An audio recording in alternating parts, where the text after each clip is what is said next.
नमस्कार दोस्तों, मैं आपका दिनेश।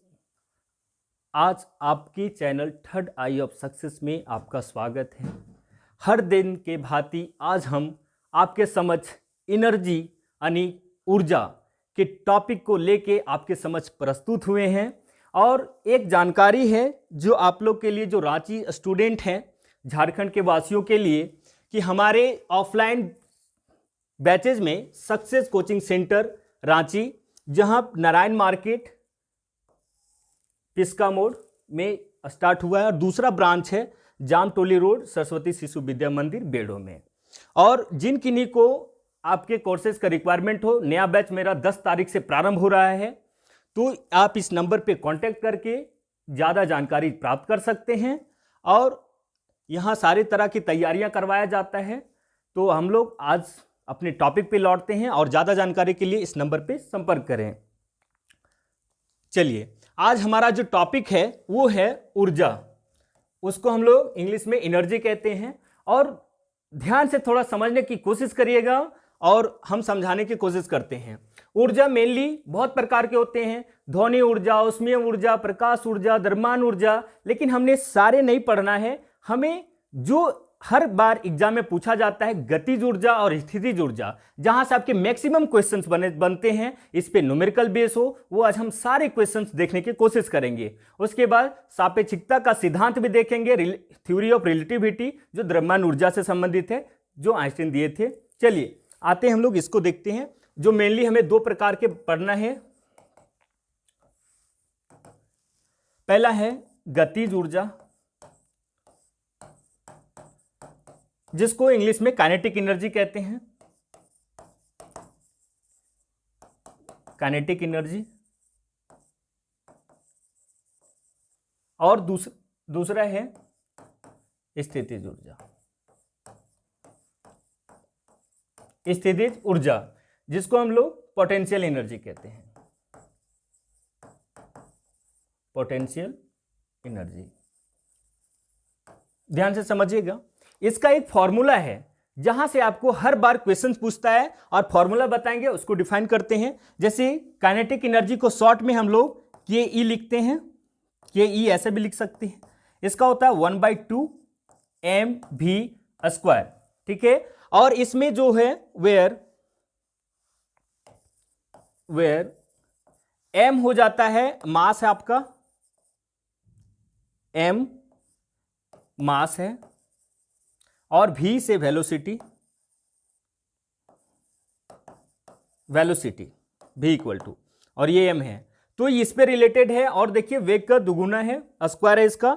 आगे देखते हैं हम लोग पोटेंशियल एनर्जी का। स्थितिज ऊर्जा, जिसको आपको जानना है, पोटेंशियल एनर्जी का स्टार्टिंग P से है, इसलिए हम लोग इसको इंडिकेट P से करते हैं। और PE भी दिखाता है कहीं, तो P = mgh। चलिए, ये दो हमारे फॉर्मूला है, जिसमें आपका m से द्रव्यमान हो जाएगा, हिंदी में द्रव्यमान और इंग्लिश में मास, और g से आप लोग गुरुत्वीय त्वरण, और h से हाइट। तो देखिएगा, यहां आपको कहीं भी दिख रहा है वेलोसिटी जो है, ये कभी नेगेटिव हो नहीं सकता। द्रव्यमान का तो एक नियत होता है, उसका जो भी मास होता है वो, लेकिन जो खेल होता है मेनली वो वेलोसिटी पे होता है। लेकिन ये आप देखिए, एक बार क्वेश्चन पूछा आपसे कि कौन सा ऊर्जा ऋणात्मक होता है, तो आपके पास देखना है गतिज ऊर्जा और स्थितिज ऊर्जा। यहां हम लोग देखते हैं तो यहां नेगेटिव होने की संभावना ही नहीं है। वेलोसिटी होगा तो स्क्वायर बढ़ेगा, पॉजिटिव ही देगा हमेशा, किसी भी चीज का स्क्वायर होता है तो। और द्रव्यमान तो एक नियत उसका मास होता है। लेकिन जो यहां की बात है पोटेंशियल एनर्जी, इसमें देखिए mgh, और g जो है वो गुरुत्वीय त्वरण है, गुरुत्वीय त्वरण।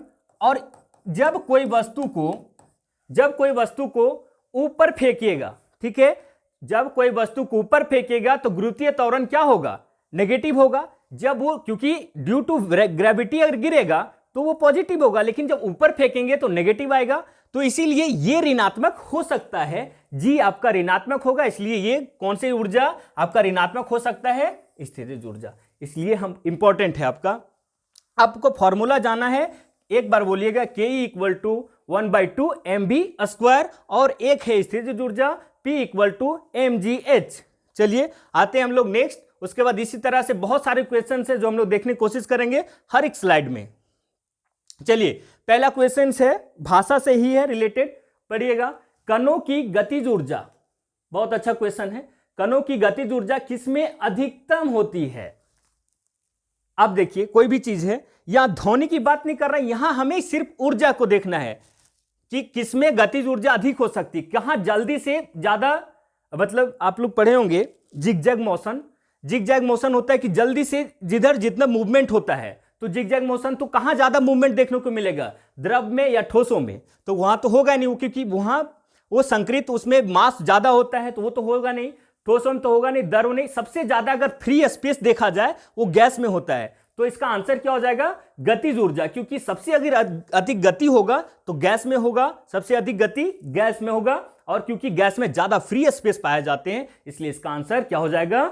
गैसों हो जाएंगे। यहां देखिए क्वेश्चन नंबर 2 पढ़िएगा, और ऑप्शंस के अकॉर्डिंग आप ध्यान से इसको पहले टिक करने की कोशिश कीजिए, अपने मन में सोचिए, फिर तो मैं आंसर बता ही रहा हूं। यहां जब आप एक रबर बैंड को खींचते हैं तो हस्तांतरित ऊर्जा के रूप में संग्रहित होती है। मैंने रबर बैंड खींचा और खींच के रखा हूं, छोड़ेंगे तब ना गतिज ऊर्जा में आएगा। तो अभी मैं खींच के रखा हूं, यहां बोल रहा है देखिए हस्तांतरित ऊर्जा जो है तो वो किसमें संग्रहित होगा? हमेशा स्थितिज ऊर्जा में। लोग ने सोच लेता है कि मैंने तो खींचा, गति किया, नहीं, क्वेश्चंस को पढ़िए। जब हम खींचते हैं तो हस्तांतरित ऊर्जा, जो उसमें हम ऊर्जा लगाए, वह किस रूप में रहेगा? संग्रहित, तो स्थितिज ऊर्जा में होगा। जब उसको छोड़ेंगे तभी वो गतिज ऊर्जा में जाएगा। ठीक है, आप लोग उम्मीद करते समझ रहे होंगे। चलिए तीसरा नंबर क्वेश्चन है, जिनको थोड़ा स्पीड लग रहा होगा वो मैनेज करने की कोशिश करिएगा। कोशिश कर रहे हैं हम स्लो बोलने का। देखिए अब समझिएगा, तीसरा नंबर क्वेश्चन है, जब एक संपीड़ित स्प्रिंग को छोड़ा जाता है तो यह अपनी गतिज ऊर्जा, स्थितिज ऊर्जा को किसमें बदल लेता है? संपीड़ित स्प्रिंग होता है, कोई भी चीज सिकड़ा हुआ हो, दबा के रखे हैं कोई भी चीज, और जब उसमें छोड़ेंगे तो यह स्थितिज ऊर्जा है, स्प्रिंग है, उस स्प्रिंग को दबा के रखे हैं, अचानक छोड़ेंगे तो क्या होगा? उसमें गति आ जाएगा, मूवमेंट आ जाएगा। और वही बात यहां बोला जा रहा है कि एक संपीड़ित स्प्रिंग को जब छोड़ा जाता है तो स्थितिज ऊर्जा किसमें बदल जाता है? तो इसका आंसर क्या होगा? गतिज ऊर्जा। ठीक है, इसको ध्यान से समझने की जरूरत है, यांत्रिक ऊर्जा होगा नहीं। ठीक है, और थोड़ा यांत्रिक ऊर्जा आया है तो हम इसको थोड़ा डिफाइन करते हैं। यांत्रिक ऊर्जा आखिर होता क्या है? Mechanical energy. यांत्रिक ऊर्जा, आंतरिक ऊर्जा जो है ये गतिज ऊर्जा प्लस स्थितिज ऊर्जा, ये दोनों का संयोग होता है स्थितिज ऊर्जा। तो हमेशा याद रखिएगा, जो मैकेनिकल एनर्जी, यांत्रिक ऊर्जा को मैकेनिकल एनर्जी कहते हैं। तो यांत्रिक ऊर्जा बराबर गतिज ऊर्जा प्लस स्थितिज ऊर्जा, ये बात आपको याद रखना होगा, क्योंकि इससे न सिर्फ कितना क्वेश्चंस बना है आपके एग्जाम में, आप प्रीवियस ईयर का आरआरबी का देखिए, बुक्स आपको मिल जाएगा सारे क्वेश्चंस। और तब याद रखना है मैकेनिकल एनर्जी, इसको इंग्लिश में कहते हैं, वो क्या है? गतिज ऊर्जा प्लस स्थितिज ऊर्जा। चलिए क्वेश्चन हो गया था, एक वस्तु को स्थितिज ऊर्जा में इसकी के साथ वृद्धि होती है। किसी चीज का स्थितिज ऊर्जा वृद्धि होती है, ये बात बोल रहा है। तो कहीं भी ना अगर फॉर्मूला पता है तो आप नहीं फंसिएगा। हमें बताया P = mgh होता है।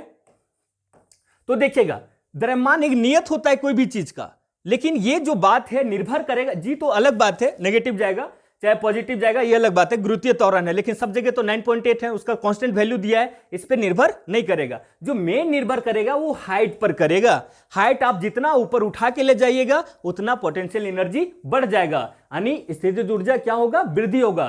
तो हमारा यहाँ वेग दिया है तो काम ही नहीं, यहाँ कहीं है क्या वेग? नहीं, तो हमें ऊंचाई के साथ क्या होगा? किसी भी वस्तु का स्थितिज ऊर्जा वृद्धि होगा हाइट के साथ, ऊंचाई के साथ। आप फॉर्मूला जान रहे हैं तो भली भांति आप इस क्वेश्चन को आराम से टिक आउट कर सकते हैं। आगे है, बांध में संग्रहित पानी में कौन सी ऊर्जा होती है? बांध है, बांध में बहुत पानी भरा हुआ है, तो बांध में संग्रहित पानी बोल रहा है। बांध में पानी पड़ा हुआ है तो कौन सा स्थिति में? जब वहां से हम कैनल खोल देंगे तब वो गतिज ऊर्जा में आएगा, ना कि अभी जो पानी वहां है अगर तालाब में तो वो स्थितिज ऊर्जा में हमेशा रहता है। क्योंकि आप यहां खींच के हम लोग धनुष रखे थे, उसमें भी क्या है? स्थितिज ऊर्जा। जब उसको छोड़ेंगे तब गतिज ऊर्जा होगा, जब वो गति में आएगा कोई चीज। गतिशील में। तो वही बात है, बांध में संग्रहित पानी है, तो बोल रहा है कौन सी ऊर्जा? स्थितिज ऊर्जा। समझे? और गतिज ऊर्जा कब होगा? जब इसको हम बोलेंगे कैनल खोल देंगे, तो गतिज ऊर्जा में वही स्थितिज ऊर्जा प्रभावित हो जाएगा, चेंज। चलिए आगे क्वेश्चन से, निम्नलिखित में से कौन सी ऊर्जा सदैव धनात्मक होती है? देखिए हमने समझाने की भी कोशिश किया था और सेम क्वेश्चन आ भी गया यहां कि कौन सी ऊर्जा सदैव धनात्मक होती है, हमेशा पॉजिटिव। तो हमने दोनों फॉर्मूला लिखा था, के बराबर 1/2 mv² और P = mgh। तो हमें कहां दिखा था नेगेटिव? mgh, यहां बोले तो गुरुत्वीय त्वरण है। ये हमेशा जब ऊपर जाएगा कोई ऑब्जेक्ट, यानी गुरुत्वाकर्षण बल के विरुद्ध जा रहा है, और विरुद्ध जाएगा तो क्या होगा? नेगेटिव होगा। और जब नेगेटिव होगा तो ये तो पोटेंशियल एनर्जी क्या हो जा रहा है? नेगेटिव हो जा रहा है, तो ये तो होगा नहीं। तो क्या बचेगा? केवल गतिज ऊर्जा। तो इसका आंसर क्या होगा? कौन सी ऊर्जा सदैव धनात्मक होती है? गतिज ऊर्जा। इतना ही बात आपको जानना था और आंसर आराम से टिक कर सकते। ये सब कंसेप्चुअल क्वेश्चंस है, आप रट्टा मारिएगा, आज रटिएगा, कल भूलिएगा, लेकिन ऐसे समझिए, इसको समझ के पढ़ने की कोशिश कीजिए, आराम ध्यान से समझिए, मेरे जो बातें हम बोल रहे हैं उसको ध्यान से सुनिए। ऐसा नहीं गाने की तरह हम कान में यूट्यूब डाले हेडफोन और सुनते चले गए। ध्यान से समझने की कोशिश कीजिए क्या कहना चाह रहे हैं। और ये इसमें तो कहीं काइनेटिक एनर्जी में दिख नहीं रहा mv², कहीं है नेगेटिव वाला कोई चीज नहीं। द्रव्यमान तो कोई भी चीज है उसका तो द्रव्यमान होगा ही कुछ ना कुछ, और वेलोसिटी है तो आगे बढ़ेगा ही। तो ये सब बातें था जो आपको जानने की जरूरत था। चलिए आगे नेक्स्ट क्वेश्चन। बोल रहा ऊर्जा की व्यावसायिक इकाई। आप लोग घर में मीटर आता होगा, मीटर में आपका कैसे मेजर होता है? किलोवाट घंटा में हमेशा कितना जाता है। तो इसका हमेशा व्यावसायिक जो मात्रा होता है, जो हमें उसका हम लोग मेजर करते हैं, उसका आंसर क्या होगा? किलोवाट घंटा। हमेशा किलोवाट घंटा में चेंज उसको करते हैं, किलोवाट घंटा। ठीक है, ऊर्जा का व्यावसायिक इकाई। आगे है, एक संपीड़ित स्प्रिंग में कौन सी ऊर्जा होगी? देखिए ये क्वेश्चन एक और था, फिर आया वही। एक संपीड़ित स्प्रिंग है, हम बोले कि उस दबाया हुआ स्प्रिंग है, उसमें कौन सा ऊर्जा है, ये बात पूछ रहा है। ठीक है, तो संपीड़ित स्प्रिंग में कौन सा होगा? हमेशा स्थितिज ऊर्जा। कौन सा ऊर्जा? स्थितिज ऊर्जा होगा। संपीड़ित स्प्रिंग है, किसके अनुरूप वस्तु की गतिज ऊर्जा में वृद्धि होती है? गतिज ऊर्जा में वृद्धि की बात कर रहा है, तो हमें इसमें भी देखने की बात है कि किस पे निर्भर कर रहा है। तो हमें काइनेटिक एनर्जी बारे फॉर्मूला पता है, तो आप सारे क्वेश्चंस को इजीली टिक कर सकते हैं। तो देखिए वेलोसिटी यानी गति पे निर्भर करेगा, कितना मीटर पर सेकंड से स्पीड से चल रहा है। द्रव्यमान तो सब में हम नियत बताए थे कि कुछ होगा, उसमें कोई ज्यादा स्थिर वैल्यू है एक। ठीक है, तो इसका आंसर क्या होगा? गति। ठीक है, तो इसका आंसर जो सबसे सुटेबल है वो गति। आप देखिए, अगर मान लेते गति की जगह कोई दूसरा वर्ड दिया रहता तो आप इस आंसर का द्रव्यमान भी लगा सकते थे आंसर, क्योंकि द्रव्यमान पर भी वैल्यू निर्भर करेगा बरसते अगर गति नहीं होता तो, क्योंकि v² है। इस बात को थोड़ा ध्यान देना था। और इसके हम लोग कुछ कुछ क्वेश्चंस होते हैं साइंस में जिसके हमें ऑप्शन के अकॉर्डिंग भी जाना पड़ता है कभी कभार। चलिएगा आगे नेक्स्ट क्वेश्चन है, बोल रहा है गतिशील वस्तु की गतिज ऊर्जा किस पर निर्भर करती है? गतिज ऊर्जा, अब जो गतिज ऊर्जा है वो किस पर निर्भर करती है? तो आप फॉर्मूला फिर से याद कीजिए, और ऐसा फॉर्मूला याद होना चाहिए कि इसके बाद आप कभी ना कंफ्यूज हो। के = 1/2 mv²। तो यहां देखिए किसका किसका गुणनफल है, यहां 1/2 mv²। mv² होता है, तो देखिए पहला है द्रव्यमान गुने वेलोसिटी, वेग का स्क्वायर है, यही है। तो किसका किसका गुणनफल है? देखिए द्रव्यमान गुने वेग, तो हमें दिख रहा है द्रव्यमान और वेग का गुणनफल है गतिज ऊर्जा। इसमें कोई कंफ्यूजन की बात नहीं है, आप फॉर्मूला पता है, अब बेस्ट वे सारे तरीके को आप समझ सकते हो। और पहला स्लाइड से कोई भी वीडियो को जब देखना शुरू करें तो स्किप ना करें, स्टार्टिंग से देखें और थोड़ा समझने की कोशिश करें सारे, क्योंकि डरना नहीं है, डर के आगे जीत है कि न्यूमेरिकल्स आ जाएगा। अभी न्यूमेरिकल्स भी हैं, आगे है कि किसी जल विद्युत गृह में विद्युत ऊर्जा में परिवर्तित होने वाली ऊर्जा कौन सी है? किसी जल विद्युत गृह है, उसमें विद्युत ऊर्जा किसमें चेंज होता है? तो विद्युत ऊर्जा जो होता है वो हमेशा मोशन में आ जाते हैं। आप टरबाइन का एक एग्जांपल दिया जाता है जिससे विद्युत ऊर्जा का निर्माण होता है। तो वहां भी वाटर को जब गिराया जाता है तो वाटर गतिज में होते हैं और फिर नीचे पंखे को घुमाया जाता है ताकि वो गतिज ऊर्जा से हमें फिर एनर्जी के रूप में उसको हम लोग संग्रहित कर लेते हैं और आप इलेक्ट्रिसिटी जलाते हैं। तो इसका आंसर क्या हो जाएगा? जल विद्युत गिरा में विद्युत ऊर्जा में परिवर्तित होने वाली ऊर्जा गतिज ऊर्जा होती है। जितना गति रहेगा, जितना ऊपर से पानी गिराइएगा और जितना स्पीड से टरबाइन घुमाइएगा उतना ही ज्यादा इलेक्ट्रिसिटी व्युत्पन्न होता है, विद्युत का उत्पादन होता है। इसीलिए क्वेश्चन पूछा आपसे कि कोई जल विद्युत गिरा है तो वहां क्या होगा? विद्युत ऊर्जा में परिवर्तित होने के लिए कौन सी ऊर्जा परिवर्तित होगा विद्युत ऊर्जा में? तो गतिज ऊर्जा चेंज होता है विद्युत ऊर्जा में। ये बात आपको जानना था। आगे क्वेश्चन है आपका, देखिए न्यूमेरिकल्स है और जितना मैं फॉर्मूला 2 ही बताया हूं और 2 ही में आपको बनाने की कोशिश करना है। चलिए देखिए, 5 मीटर प्रति सेकेंड से 22 किलोग्राम वजन का वस्तु में गतिज ऊर्जा कितनी होगी? सबसे पहले हम बताते हैं कि गिवन जो दिया है वो कोशिश करिए, अगर कोई चीज फॉर्मूला नहीं समझ आ रहा है तो क्या दिया है उसको पहले नोट कीजिए। शायद वो फॉर्मूला आप जानते होंगे लेकिन क्वेश्चन पढ़ के आप नहीं कर पा रहे हैं। तो पहले हमें जो दिया है, पहले मास दिया है 22 केजी, पहले नोट करते हैं 22 केजी। उसके बाद क्या दिया हुआ है? भी दिया हुआ है, 5 मीटर प्रति सेकेंड है ना, तो भी दिया हुआ है वेलोसिटी 5 मीटर प्रति सेकेंड। तो उसके बाद पूछ रहा है कि उसकी गतिज ऊर्जा क्या है, यानी काइनेटिक एनर्जी। काइनेटिक एनर्जी क्या होता है? 1/2 mv²।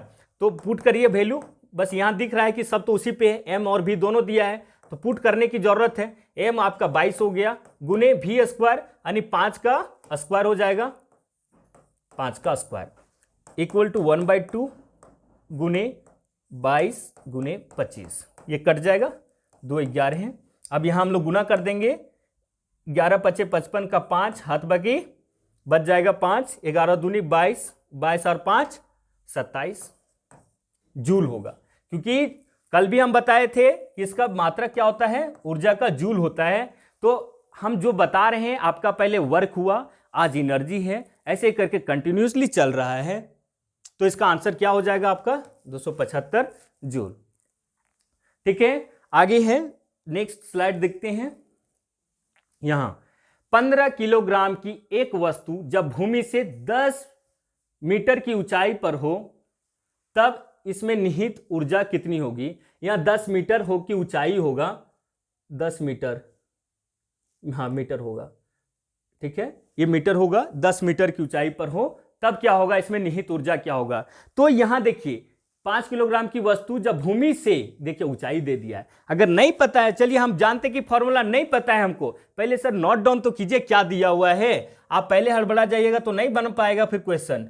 आपका एम दिया हुआ है 15 केजी, 15 केजी लिखिए। फिर आगे दिया हुआ है हाइट दिया हुआ है, एच लिख देंगे, कितना? 10 मीटर है। उसके बाद आपको जी तो सबको पता है और नहीं तो यहां दे भी दिया आपके क्वेश्चन में, जी बराबर 10 लेना है, और नहीं दिया रहेगा तो और या 9.8 मीटर पर सेकेंड लेंगे। अदरवाइज अगर क्वेश्चन कुछ ना दिया रहे और कहीं अगर जो ये वैल्यू 15 और 10 दिया डेसिमल में क्वेश्चन रहे तो कोशिश करिएगा कि 9.8 लीजिएगा, क्योंकि उसका हमेशा मल्टीपल वैल्यू देता है, वो आगे जाके कट जाता है। तो इतना बात को ध्यान रखना होगा। आप अगर यहां से देखते हैं और ऐसे ही वीडियो देखें यहां और जाके घर में बुक से कोशिश करिए, प्रैक्टिस करिए, देखिए बहुत सारे क्वेश्चन सारे लगभग बनने लगेंगे। अदरवाइज अगर नहीं बनता तो कमेंट बॉक्स में डाल सकते हैं, कोई भी इशू है तो हम उसको रिजॉल्व करने के लिए तैयार हैं आपके साथ, ताकि आपकी सफलता ही मेरी मुकाम होगी। चलिए देखते हैं पोटेंशियल एनर्जी क्या हो जाएगा, P = mgh। ठीक है, तो यहां मास कितना है? 15 केजी गुने जी तो हमें दे दिया है, कितना दिया है? 10 लेना है ना, जी 10 लेना है और h हमें 10 है। तो ये क्या हो जाएगा? 1500 क्या हो जाएगा? Joule, JULE। ठीक है, अब हमें देखिए 1500 तो है चारों ऑप्शन में, लेकिन कहीं न्यूटन दे दिया है, कहीं पास्कल दे दिया है, कहीं मीटर प्रति सेकंड दे दिया है, लेकिन आंसर क्या होगा मेरा? जूल होगा। ये क्या किया? मुझे ऑप्शन के अकॉर्डिंग फंसाने की कोशिश किया गया है, लेकिन आप तेज दरार बच्चे नहीं फंसिएगा, क्योंकि क्लास मेरा देख रहे हैं इसलिए। आगे 3 किलोग्राम का एक पिस्तौल, अच्छा बंदूक गोली वाला क्वेश्चन है और हर बार पूछा जाता है क्वेश्चन, और आप जैसे पढ़ते हैं 2-2 द्रव्यमान देखते हैं, बस खत्म, क्वेश्चन क्या होगा पता नहीं चल पाता। ध्यान से थोड़ा समझने की कोशिश कीजिएगा।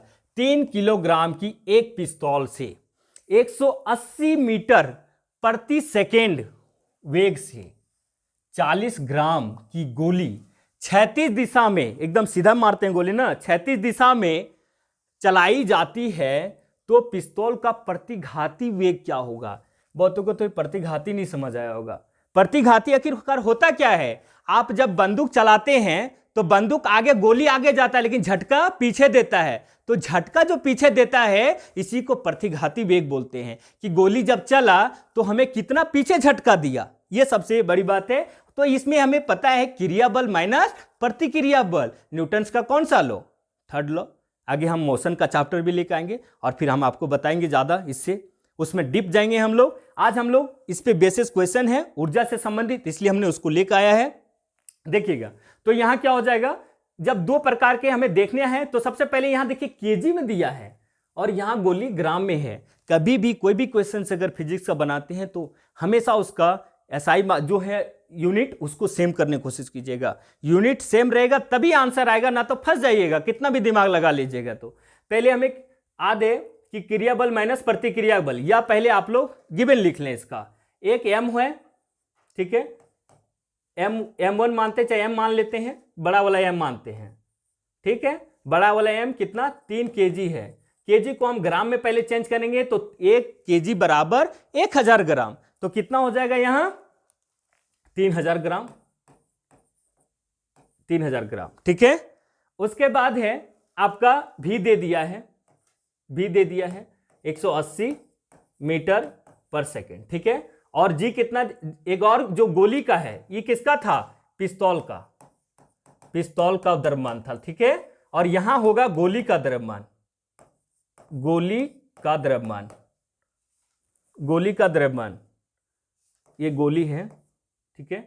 गोली का द्रव्यमान, गोली का द्रव्यमान कितना हो जाएगा? 40 ग्राम, ठीक है, 40 ग्राम है।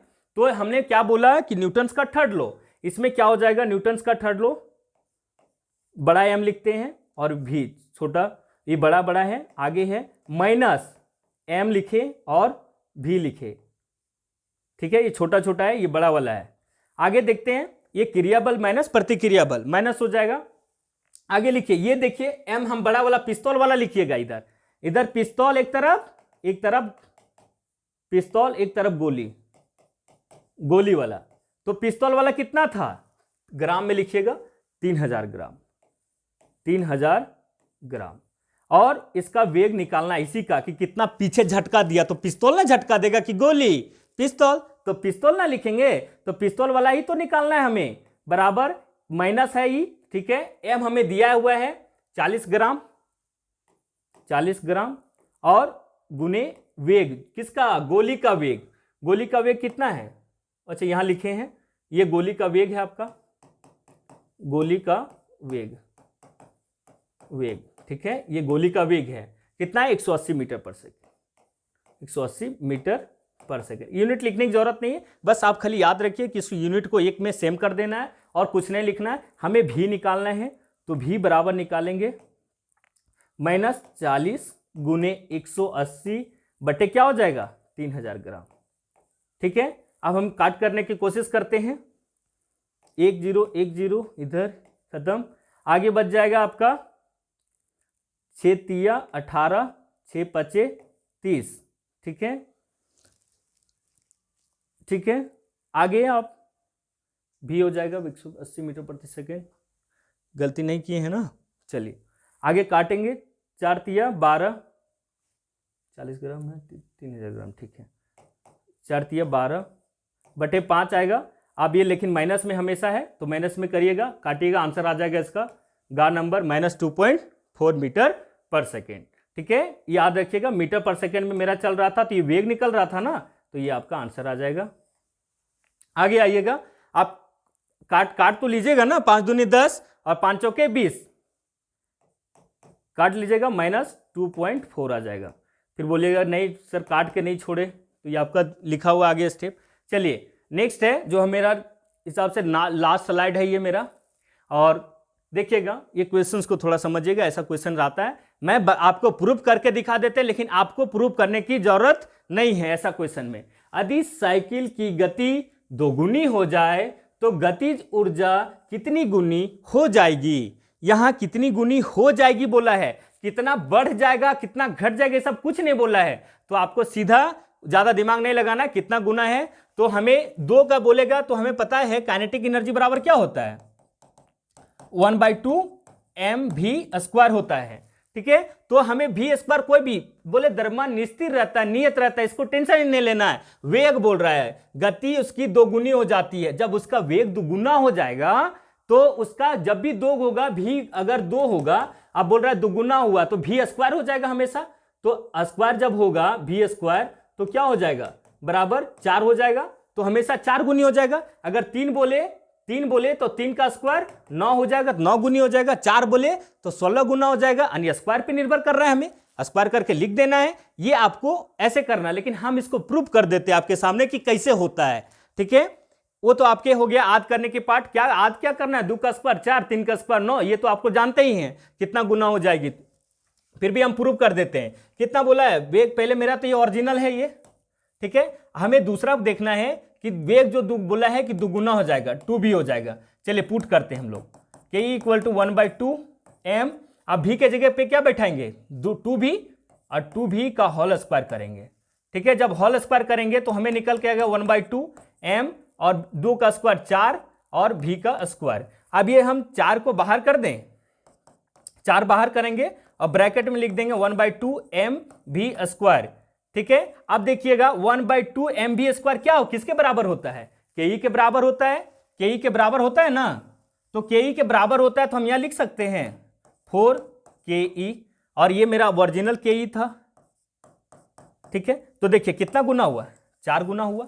लेकिन यही बोलता है कि कितना गुना बढ़ जाएगा, बढ़ गया कितना गुना। तो मानिए कि 10 रुपया कोई चीज है और वो 40 रुपया हो गया है, तो कितना गुना बढ़ गया है। तो देखिए आपका तो 10 रुपये तो मूल था, आपका बढ़ा कितना है, 40 में 10 गया तो 40 में 10 जाएगा तो 30 ना। तो उसी प्रकार 4 में 1 घटा देंगे तो 3 गुना बढ़ जाएगा। लेकिन कितना हो जाएगा जब बोलेगा, कितना हो जाएगा तभी 4 मारिएगा, 3 बोलेगा तो 9 मारिएगा, 4 बोलेगा 16 मारिएगा, 5 बोलेगा 25 मारिएगा। ठीक है, इसी प्रकार के सारे आज का अंतिम स्लाइड था। आप उम्मीद करते हैं कि आपको भली बातें समझ आया होगा। आप ध्यानपूर्वक अच्छे से क्वेश्चन करने की कोशिश करिए और भी प्रैक्टिस करिए। आज के लिए थैंक यू। लास्ट